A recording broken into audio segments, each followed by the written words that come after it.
Welcome to পাখি রান্নাঘর blog. আপনাদের সাথে আবার একটা রেসিপি নিয়ে এসেছি, খুব সোজা রেসিপি।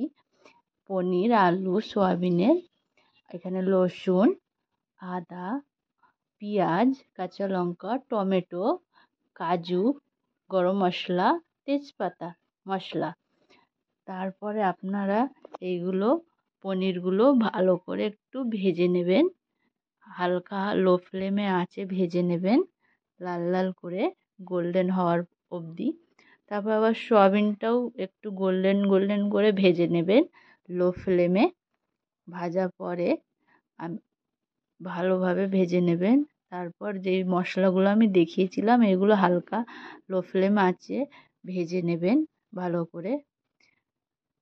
এই সবজিটার এই রেসিপিটা খুব ভালো খেতে, আপনারা একবার ট্রাই করবেন। গরম ভাতে, পরোঠায়, রুটিতে খুব টেস্ট লাগবে খেতে। তারপরে তেলে আবার ফোড়নগুলো দিয়ে দেব, যে ফোড়নগুলো আপনাদের দেখিয়েছিলাম ওই ফোড়নগুলো হালকা ভেজে নেব।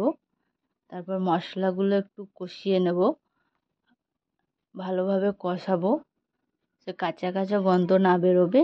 হালকা লো ফ্লেম আছে ভালো করে ভেজে নেব। ভেজে নেওয়ার পর হালকা তেল বেরোবে। তারপর লবণ নিয়ে নেব স্বাদ অনুসার, হলুদ দিয়ে দেবেন, ভালোভাবে কষাবেন। কষানোর পরে হালকা হালকা আঁচে কষাবেন। কষানোর পরে জল দেব, একটু মশলার জলটা দেব। জল দেওয়ার পরে হালকা কষাবো। তারপর আলু সয়াবিনটা আবার দিয়ে কষাবো, ভালোভাবে কষাবো। ভালোভাবে কষে গেলে জল দিয়ে দেব। জল দেওয়ার পরে ভাজা পনিরটা দিয়ে দেব। ভাজা পনিরটা দেওয়ার পরে হালকা ধনেপাতা কুচি দিতে পারেন, গরম মশলাও দিতে পারেন। আমি গরম মশলা না দিয়ে ধনেপাতা কুচি দিলাম। রেডি।